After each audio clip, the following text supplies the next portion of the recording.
Assalamualaikum warahmatullahi wabarakatuh. Sebelumnya perkenalkan diri, nama aku Nadila Cynthia dari Institut Bisnis dan Informatika Kesatuan. Di sini tujuan aku bikin video yaitu untuk sharing sedikit ke Kak Farhan mengenai uh, pelaporan atau mengenai apa yang sudah aku lakukan kemarin, pengambilan data dan juga wawancara ke Kak Farhan, itu apa sih yang udah aku buat gitu ya, tentunya yaitu pembuatan laporan keuangannya. Nah, di sini aku juga masih belajar ya Kak Farhan, makanya mungkin kalau misalkan nanti ada pertanyaan atau apa, bisa di chat aja yang gak jelas apa yang aku jelasin gitu. Kurang jelas mungkin bisa ditanyain aja nanti. Nah, di sini dari data yang sudah aku kumpulkan dan sudah aku analisis, aku sudah membuatkan laporan keuangan dengan berbasis digital, atau yang aku buat ini adalah dengan spreadsheet yang sudah otomatis bisa dibuat nanti rekapannya langsung gitu. Jadi dengan berbasis digital ini diharapkan dapat membantu suatu usaha dengan laporan keuangannya lebih dengan laporan keuangan yang sederhana ini bisa dipahami gitu. Dengan SHKMKM ini kan pelaporannya hanya 3 saja gitu ya, dibandingkan dengan pelaporan keuangan yang usaha perusahaan gitu.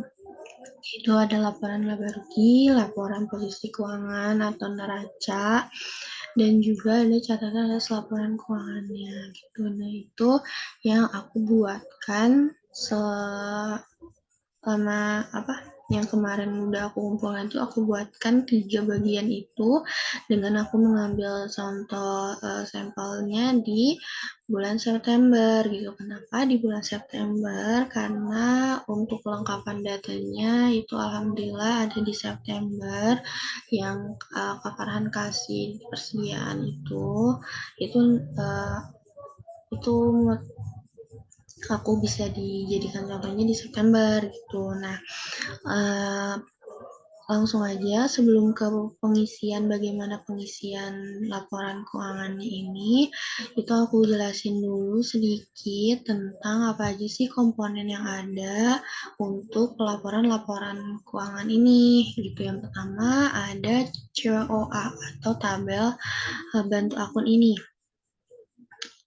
COA ini adalah chart of akun atau data akun yang digunakan untuk membantu transaksi nantinya gitu.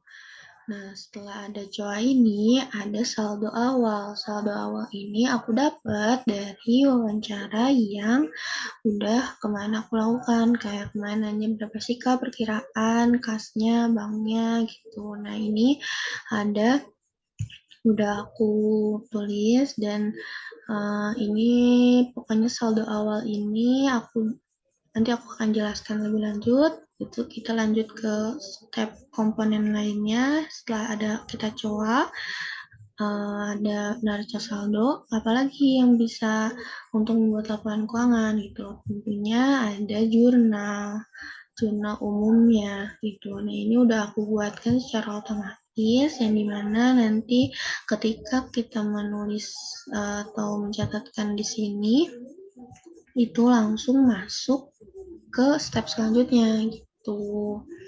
Nah, di sini untuk transaksinya setiap harinya itu kan ada pembelian dan penjualan. Tapi setelah cek menurut SHKMKM, untuk penjualan itu sendiri itu tidak lengkap kalau tidak ada HPP. Apa itu HPP? Adalah harga pokok penjualannya gitu. Jadi HPP ini diperuntukkan untuk sebagai pengurang dari penjualan gitu.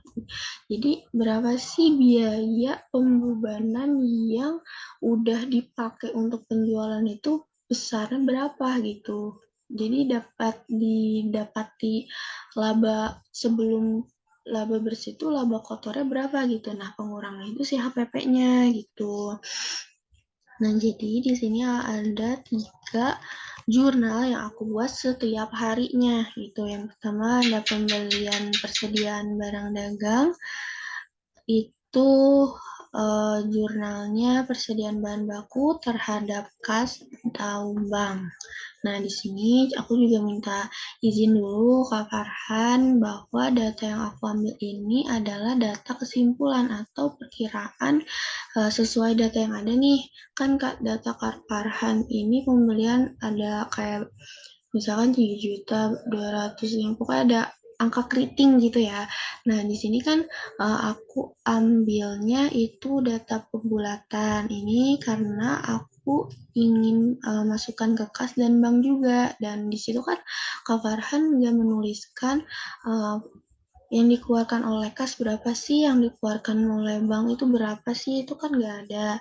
Nah, ini aku buat simpulannya sebesar sekian gitu, untuk menjadikan contoh aja gitu. Nah, nanti diharapkan ke depannya untuk pembelian apapun yang diberi, misalkan ngambil uang di bank segini nih buat biaya operasional gitu. Nah, itu harus dicatat itu berapa aja yang diambil dari bank, walaupun bank yang Kak Farhan ini masih campur, itu harusnya nanti tetap aja ditulis berapa sih pengeluaran yang diambil atau penarikan dana di bank buat beli-beli bahan atau apa gitu, itu berapa sih gitu. Itu harus dicatat juga gitu. Terus pembelian dari kas juga, ngambil uang kas secara cashnya itu berapa aja sih gitu, itu harus dicatat juga per harinya berapa aja. Nah, di sini untuk transaksi yang pertama itu pembelian kan. Nah, udah selanjutnya yang kedua itu ada penjualan. Penjualan secara kas dan secara aplikasi. Nah, ini juga harus ditulis berapa sih kas yang benarnya gitu. Masukan benarnya itu berapa. Terus penjualan secara aplikasinya juga berapa. Itu harus didetalin juga gitu. Kenapa? Untuk akurasasi dari keuangan usaha itu sendiri gitu. Nah, selanjutnya ada harga pokok penjualannya gitu, yang dimana ini sebagai bebannya, sebagai biaya yang mengurang si penjualan yang udah dilakuin berapa sih gitu sebelum mengurangi kayak beban-beban lainnya gitu. Laba kotornya dulu nih dari buat si penjualan berapa gitu. Nah, dibuatilah HPP gitu. Nah, nanti akan aku jelasin juga PP-nya dari mana. Ke step selanjutnya itu ada buku besar gitu. Nah, buku besar ini nanti dari yang sudah jurnal kita tulis di sini uh, kita tuliskan gitu ya berapa apa aja gitu. Itu bisa langsung ke data di buku besar gitu. Ini langsung tersedia di buku besar secara otomatis karena sudah aku pakaikan akunnya gitu. Apa ya, rumusnya sih itu udah terdeteksi lah gitu. Misalkan kita bisa nyari kas berapa sih yang masuk gitu. Nah, ini bisa langsung kelihatan. Nah, ini kas, oh saldo akhirnya 20 juta nih, ternyata selama sebulan tuh ada 20 juta gitu. Terus di persediaan atau di bank ini bisa diklik satu-satu gitu. Nah, ini. Nah, selanjutnya dari buku besar ada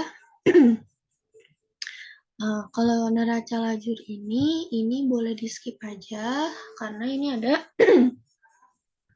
adalah sebagai tabel bantu aja untuk dimasukkan rumus ke bagian selanjutnya gitu. Ini sebagai kertas bantu aja untuk si neraca lajur, jadi bisa dilihat oh kalau saldo awal aku punya segini gitu, terus pergerakan atau transaksi-transaksi yang terjadi selama sebulan itu ada berapa aja, segini gitu saldo. Ternyata setelah ada saldo awal sama transaksi sebulan tuh ternyata saldo akhirnya segini ya gitu. Itu bisa dilihat di neraca lajur sebagai kertas pembantu aja sih sebenarnya.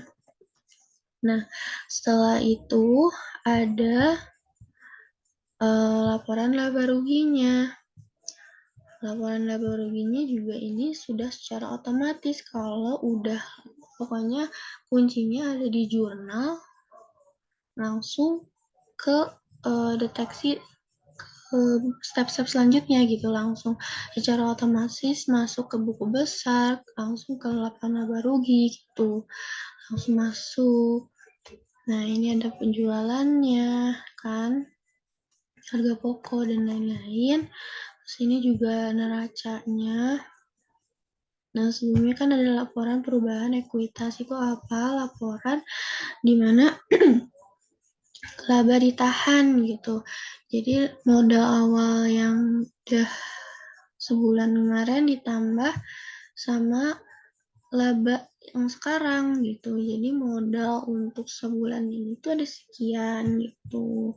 Dimana untuk menjadi neraca penyimbang dari si aset nantinya gitu. Nah, ada juga CALK. Nah, ini udah komponen-komponennya. Jadi ada berapa tadi? Ada 2, 3, 4, 5, 6, 7. Pokoknya ada 7 komponen yang harus dipunya oleh laporan keuangan SHK MKM. Nah, dari sebelum itu kita harus step pertamanya adalah menentukan persediaan atau kartu stok. Nah, di sini aku udah buatkan kartu stok. Untuk apa sih ada kartu stok?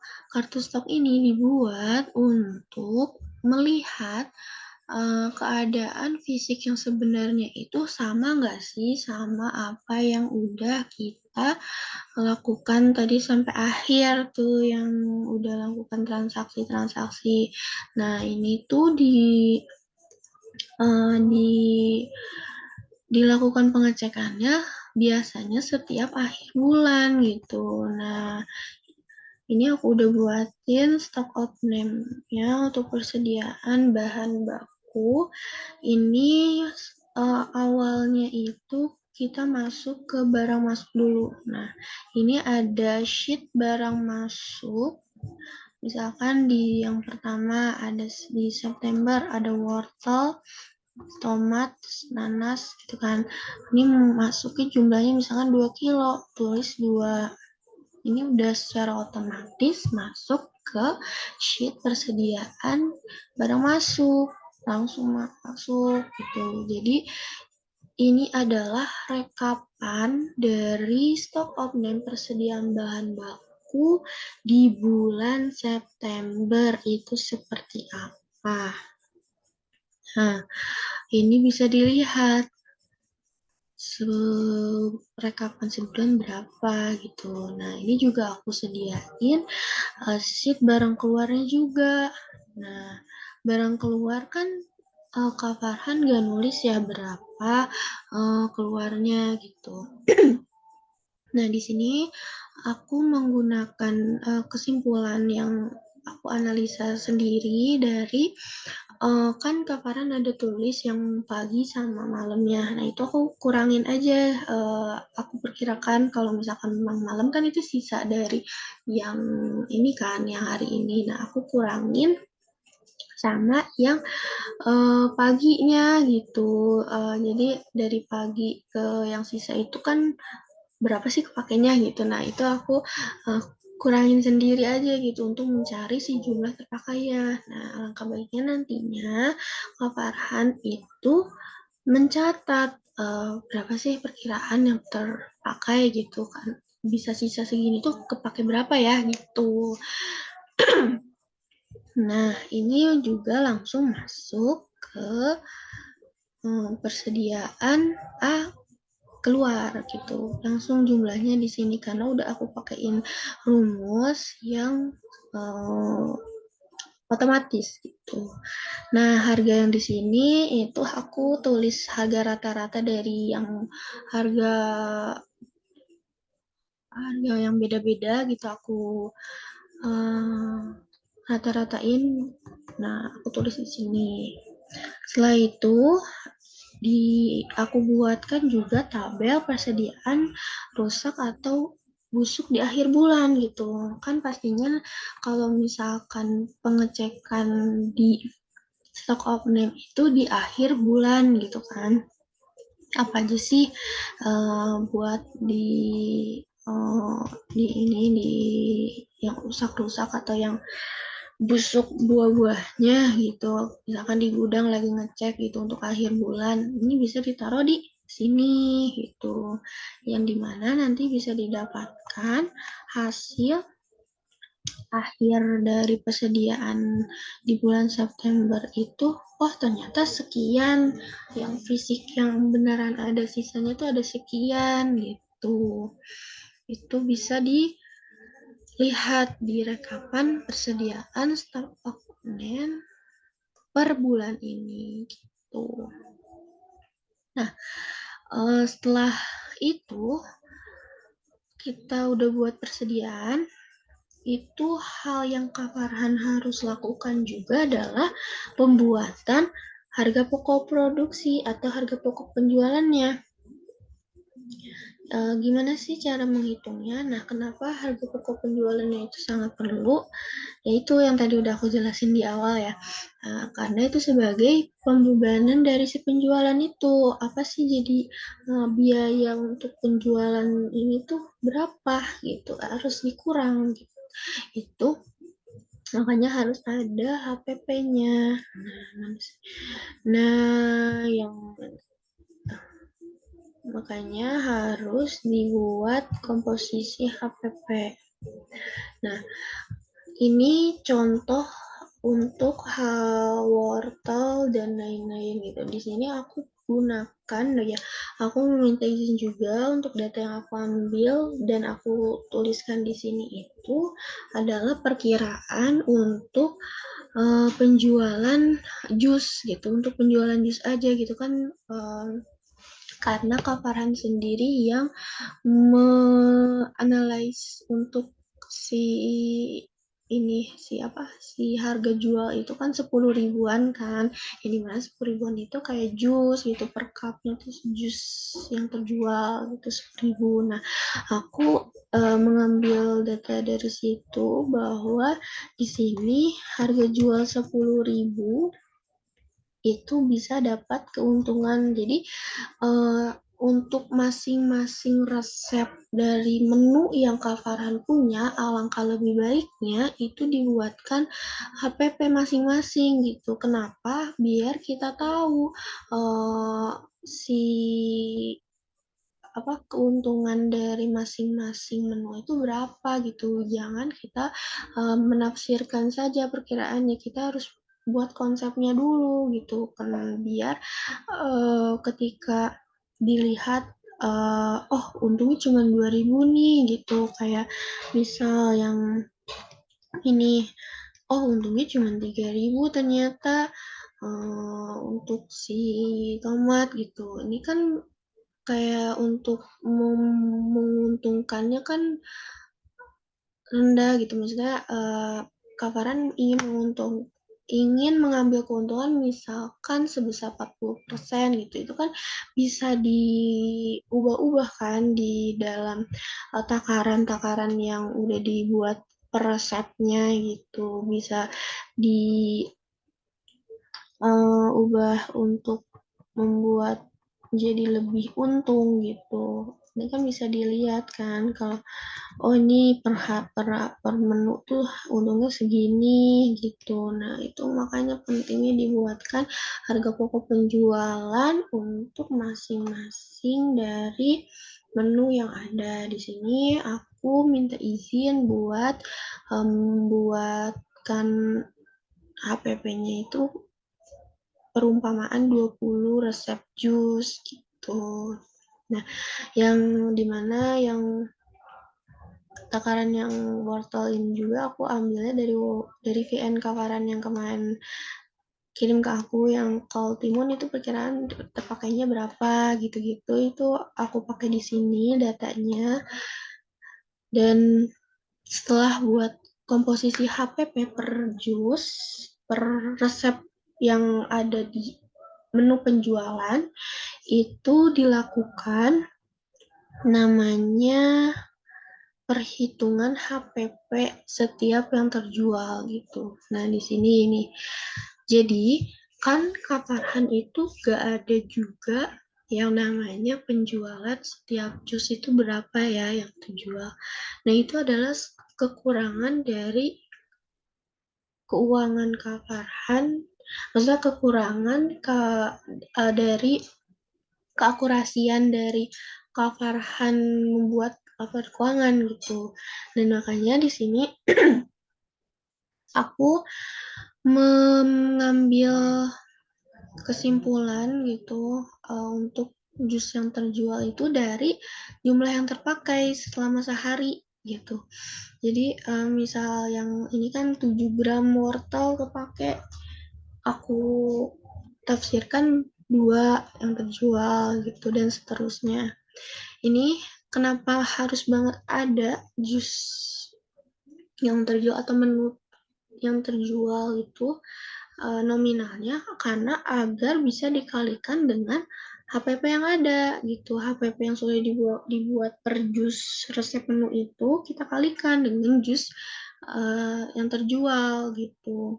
Makanya aku sarankan untuk kedepannya mungkin jus masing-masing yang terjual itu dicatat dulu aja gitu sama karyawan Kak Farhan. Misal lagi ada yang beli nih berapa, tulis aja dulu di kertas biasa gitu kayak ada 2, misalkan ada 4 wortel apa 4 mangga gitu.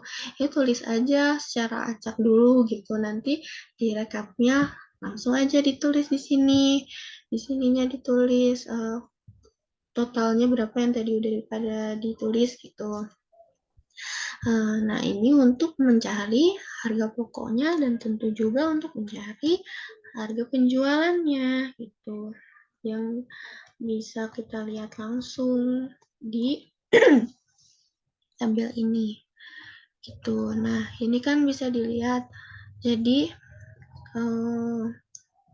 bahwa ini harga misalkan 10.000, penjualan 4.830.000, biaya atau bahan pembebanan yang dipakai 3 juta, untungnya 1 juta, itu kan. Nah, ini bisa dilihat di sini, sehari segini. Nah, ini udah aku buatin, buat per hari berapa gitu. Ini bisa langsung tambahin aja sama diubah sama keparahannya. Jadi misalnya nanti yang beli ini tomat atau semangka nambah gitu, ini bisa di sini gitu. Selanjutnya udah ke harga pokok penjualan yang harus dibuat juga, yang harus Farhan ketahui itu selain pembelian penjualan itu juga harus menghitung aset gitu. Oh ya, nah di sini kan pokoknya yang bahan-bahan untuk mencakup satu botol atau satu gelas jus itu udah masuk bahan persediaan kan, persediaan bahan baku. Nah, untuk peralatan itu masuknya apa aja. Itu masuknya kayak motor, mesin chiller, blender, etalase kursi, kulkas, rak penyimpanan, dan lain-lain. Ini adalah analisis yang aku buat selama observasi kemarin, yang aku lihat ada apa aja sih gitu. Nah, ini motor juga masuk ke dalam asetnya Kak Farhan gitu, karena motor ini adalah kendaraan yang sering dipakai untuk pembelian kan, pembelian barang, pembelian kegunaan operasional lah. Pokoknya yang digunakan untuk operasional usaha itu masuk ke dalam aset peralatan gitu. Kayak motor ini harga perolehannya misal 30 juta. Umur ekonomis atau umur dari masa motor itu sendiri itu kan 8 tahun gitu. Yang misalkan perolehannya aku tulis di sini Juni 2020 gitu. Nah, harga penyusutannya adalah pembagian dari si harga perolehan dibagi sama umur ekonomisnya gitu.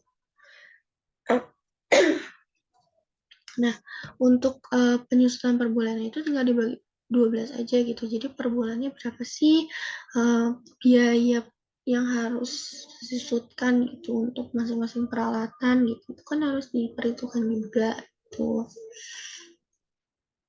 Nah, akumulasi ini apa? Akumulasi ini adalah yang diuntukkan, yang digunakan untuk di neraca saldo awal. Yang kalau tadi udah kita buat tuh di saldo awal, mana ya? Nih, ini untuk di sini akumulasi ini. Nah, untuk akumulasinya ditaruh di sini untuk saldo awal. Begitu. Untuk akumulasi kendaraan, untuk akumulasi peralatan itu penambahan dari mesin blender dan lain-lain gitu. Ini sama aja. Nah, apa sih yang termasuk dari aset itu? Yang termasuk aset itu yang masa umur ekonomisnya itu lebih dari 1 tahun gitu kan. Kalau misalkan yang kurang dari 1 tahun itu dimasukkan ke dalam perlengkapan. Nah, di sini aku perlengkapannya aku asumsikan sebagai gelas, sendok yang sudah Kak Farhan sebutkan di wawancara gitu, gelas, sendok, terus alat-alat yang buat apa? Buat naro gula atau apa gitu. Itu kan bisa bisa ini ya, bisa tiba-tiba rusak dalam jangka waktu yang kurang dari 1 tahun gitu, atau misalkan kotor pengen diganti itu kan bisa aja dari kurang dari 1 tahun. Makanya aku masukkan ke dalam perlengkapan. Jadi yang aku masukkan dalam peralatan itu ini peralatan ada motor, yang mesin blender yang pokoknya lebih dari 1 tahun, dan yang kurang dari 1 tahun itu perlengkapan aku masukinnya ada barang-barang yang kayak gelas, gelas kaca gitu ya, gelas kaca kan kemarin aku lihat di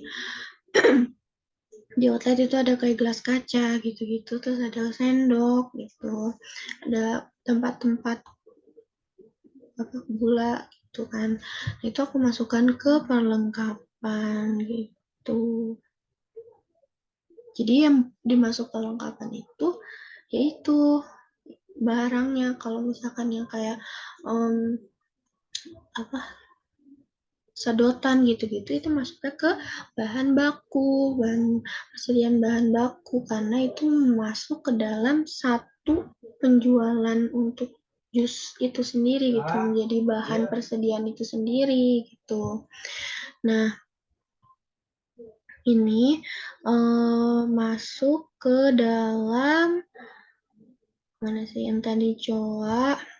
Nah, ini Ini dia perlengkapannya aku tulis segini, tadinya aku perhitungkan itu ada 300 untuk perlengkapan. Nah, dikarenakan untuk mencapai saldo awal itu harus balance neracanya, aku perkirakan aku tambahkan jadi 303,333. Nah, persediaan itu aku dapatkan dari mana? Persediaan itu aku dapatkan dari persediaan di bulan sebelumnya gitu. Aku perkirakan ada 402 yang tersisa nih. Nah, untuk dilihat nantinya ke depannya untuk buat saldo awal si persediaan itu dari mana nanti kabaran lihat dari yang bulan sebelumnya gitu. Berapa sih sisa dari di tanggal 31 Agustus nih misal. Di tanggal 31 Agustus itu berapa sih sisa dari yang ada di gudang gitu. Nah, itu bisa masuk ke saldo awal sini. Nah, kendaraan, terus peralatan kendaraan, ini kan peralatan yang aku mulai penjumlahannya, terus kalau ini penyusutan, terus modal kan. Nah, di sini untuk saldo awalnya mulanya juga harus mencapai kata balance dulu untuk membuat laporan keuangan ke depannya itu balance. Nah, itu jadi sebelum yang memulai yang tadi transaksi yang selanjutnya itu kawaran harus menyiapkan persediaannya dulu, kartu stoknya harus dicatat dengan lengkap. Yang kedua, itu harus mencatat penjualan dari masing-masing jus atau menu yang sudah keluar. Itu harus dicatat apa aja, berapa keluarnya, berapa terjualnya, itu harus dicatat. Terus yang ketiga adalah pembuatan HPP per satu resep menu gitu, yang dimana nantinya satu resep menu itu dikalikan dengan satu resep menu itu dikalikan dengan penjualan yang ada gitu, kayak gini. Nanti bisa dilihatnya di sini. Satu menu nya terjual berapa ya? Dikali HPP-nya. Nah, ini. Ya, jadi bisa kelihat itu sangat perlu untuk pencatatan suatu laporan keuangan yang sesuai gitu. Jadi yang sebelum untuk masuk ke yang laporan keuangan, kawan harus lengkap gitu si persediaan. Pertama persediaannya harus bisa di keluar apa pembeliannya ada, terus pengeluarannya berapa, di jumlah pakainya berapa gitu. Terus yang kedua itu adalah tadi jumlah jus terjualnya juga harus ada pencatatannya berapa gitu. Yang ketiga ada harga pokok penjualannya yang dimana nantinya menjadikan pengalian dari si jus terjual. Begitu, udah gitu baru udah memenuhi syarat yang itu, 3 itu udah termasuk data yang lengkap. Ketika datanya sudah lengkap, langsung masukkan aja ke transaksi. Nah, untuk masukkan transaksi kan cuman ada 3 aja kan, itu lebih mudah aja, lebih sederhana. Itu jadi cuma ada pembelian, penjualan, sama harga pokok penjualan. Tinggal dimasuk-masukin aja gitu. Soalnya ini udah secara otomatis gitu, nggak usah di kaparan ubah-ubah gitu. Terus masuk ke buku besar laba rugi. Nah, yang aku mau jelasin juga, oh ya di sini selain ada penjualan, pembelian sama harga pokok penjualan setiap harinya, di akhir bulan Kak Farha juga kan melakukan pembebanan dari biaya operasional yang ada kan, kayak pembayaran listrik, sewa, gaji, itu kan. Nah, ini dilakukan di akhir biasanya kan dilakukan di akhir bulan gitu kan. Makanya aku taruh di 30 September pembayaran gaji sebesar sekian, terus pembayaran beban yang jurnalnya beban gaji terhadap bank. Misal kalau misalkan Kak Farhan bayarnya pakai cash tapi ngambilnya dari bank, itu tetap aja pakai beban gaji terhadap bank gitu. Kalau beban sewa itu beban sewa terhadap bank, terus pembayaran listrik, beban listrik terhadap bank, kalau beban lain-lain. Nah, iuran sampah, bensin itu masuknya ke beban lain-lain. Kenapa beban lain-lain? Karena dia itu beban yang di luar dari operasional usaha UMKM itu sendiri gitu. Jadi itu masuk ke beban lain-lain. Nah, selanjutnya ada penyusutan. Penyusutan itu apa? Yang tadi udah dilakukan di hitungan penyusutan aset ini. Nah, yang udah dimasukkan ini, per bulan ininya harus dimasukin di akhir bulan gitu, yang udah dihitung di sini. Ini dimasukkan ke jurnal di akhir bulan. Nah, untuk penyusutan peralatan sampai nah udah penyusutan itu ada penyesuaian persediaan akhir. Penyesuaian persediaan akhir itu apa? Penyesuaian yang mencocokkan keadaan sebenarnya dengan pencatatan yang udah kita lakukan gitu. Nah, misalkan di sini kan di persediaan nih, di persediaan pencatatan yang kita lakukan itu, pencatatan itu sebesar 1 juta kan, 1.133 yang udah kita catat mah. Tetapi ketika kita lakukan penyesuaian di persediaan kartu stok di akhir bulan, kita cek barang-barang di gudang ternyata ada sekian, nyatanya itu persediaan di gudang itu adanya sekian, 800. Makanya dilakukanlah penyesuaian di sini, dimasukkan jurnal penyesuaian di jurnal. Dimasukkan jurnal penyesuaian persediaan akhir seharga 267. Itu apa? Itu adalah selisih dari pencatatan yang ada di buku besar yang sudah kita buat di transaksi selama 30 hari ini dikurang sama penyesuaian persediaan akhir, selisih yang untuk menyamakan nantinya persediaan akhir itu sesuai dengan kartu stok 865 nih, sesuai sama kartu stok. Itu kan kartu stok di sini 865 kan, yang tadi udah kita lihat. Ini kan 865. Nah, kita buat 865 di pencatatan buku besar gitu caranya, dengan penyesuaian persediaan akhir. Harga selisihnya 867.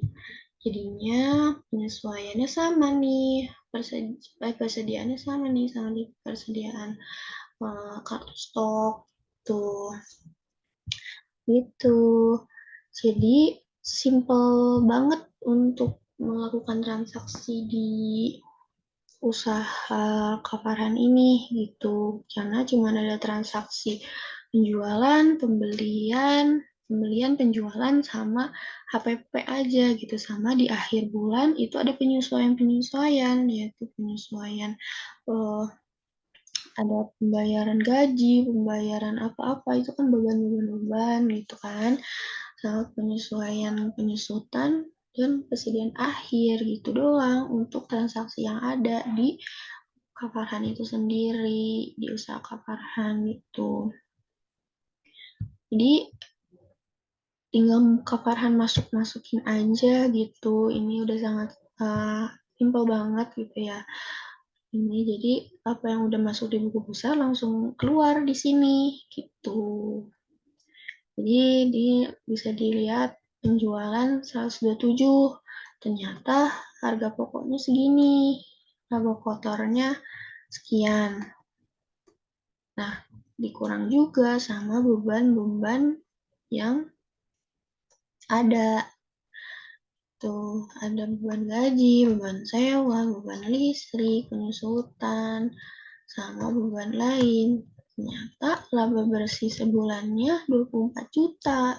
Itu dari penjualan 120 juta.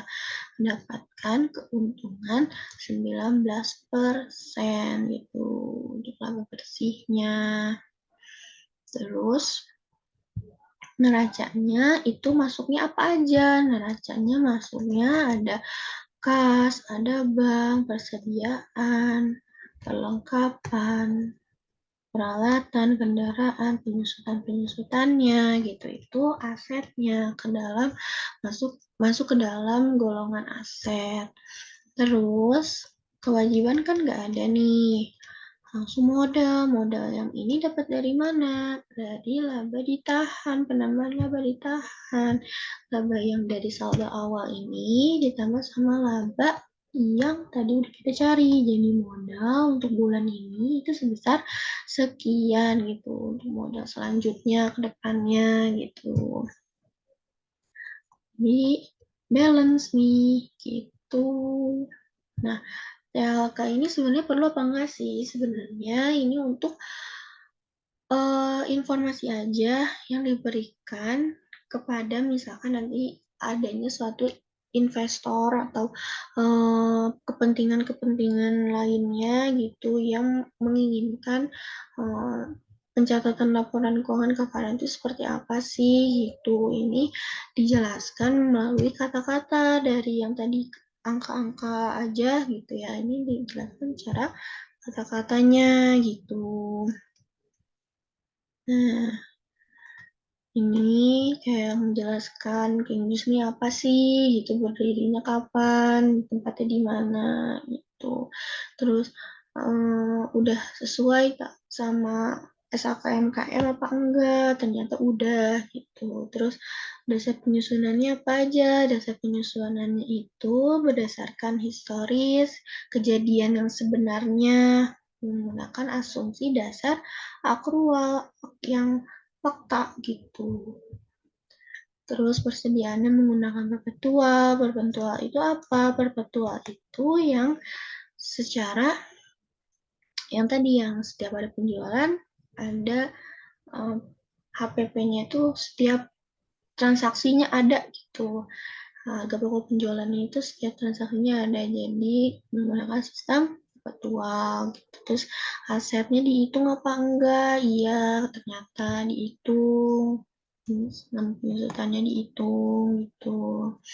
Terus dijelasin secara singkat pengakuan pendapatan bebannya itu gimana. Ternyata secara tunai, kas gitu melalui transfer rekening, terus bebannya diakuinya secara jadi gitu. Terus kasnya berapa sih buat bulan ini? Ternyata segini, banknya segini, saldonya sekian gitu. Ini jelasin secara kata-kata gitu yang secara singkatnya. Jadi memudahkan investor untuk oh iya nih ternyata untuk menanamkan modal atau sahamnya di sini ini ya untungnya lumayan atau apa, itu kan menjadi pertimbangan-pertimbangan tersendiri untuk si investor kan dengan adanya singkatan atau ringkasan dari catatan atas laporan keuangan gitu. Mungkin itu yang bisa aku jelasin. Jadi Kak Farhan di sini gak usah merubah-rubah yang ada kalau misalkan ingin menggunakan apa yang sudah aku buat aplikasi di spreadsheet laporan keuangan ini yang sudah aku buat gitu. Jadi Kakak hanya menambahkan angka-angka yang sudah angkanya aja gitu, karena kan transaksinya pasti akan begini terus kan gitu. Kalaupun memang ada yang ingin ditambahkan dalam akunnya, itu bisa dengan ditambahkan di coaknya gitu. Tinggal tambahin aja berapa ya, kira-kira pengen nambah apa aja, beban apa gitu. Itu bisa. Kan kayak misalkan beban yang ini kan aku masuk ini beban gaji sewa listrik aja kan. Misalkan di Kaparan ada pembebanan yang masuk ke dalam operasional atau yang berkaitan dengan usaha gitu apa bisa tambahin di sini, misal beban apa gitu, beban bisa dimasukin di sini, tambahin di bawahnya. Masuknya ke tipe apa, tipe beban gitu kan. Pokoknya bisa nih ditambahin gitu. Tapi selebihnya itu langsung aja masukin karena udah aku masukin sesuai rumus Excel gitu. Jadi sebenarnya enak banget Kak kalau misalkan pakai akuntansi berbasis akuntansi yang Excel kayak gini, yang laporan keuangan sesuai dengan SAK dan digital itu, jadi kita tinggal masukin keluar gitu secara otomatisnya. Dan yang perlu Kak Farhan lakuin hanya mempersiapkan data yang sebenarnya secara detail gitu, kayak persediaan tadi yang udah aku jelasin, kayak persediaan, pokoknya persediaan harus lengkap datanya, terus HPP-nya yang dibuat serumus satu resep itu harus ada dibuat, terus sama ada perhitungan penjualan setiap satu menunya gitu. Itu sangat diperlukan untuk penghitungan laporan keuangan yang akurat dan terpercaya gitu. Mungkin itu yang bisa aku sampaikan. Maaf kalau ngomongnya aku masih belibet, banyak kurangnya, dan makasih juga buat Kak Farhan untuk semua bantuannya untuk aku bisa menyelesaikan TA aku dengan bantuan data dari King Jus Farhan. Aku ucapin makasih Kak Farhan, semoga usaha Kak Farhan ke depan ini makin lancar, makin sukses kayak gitu. Aku akhiri mungkin ya untuk video yang aku buat ini. Kurang lebihnya mohon maaf kalau misalkan ada yang kurang jelas atau yang pengen ditanyain, itu bisa WA aja ke aku dan insya Allah aku bisa bantu jawab sebisa. Terima kasih Kak. Assalamualaikum warahmatullahi wabarakatuh.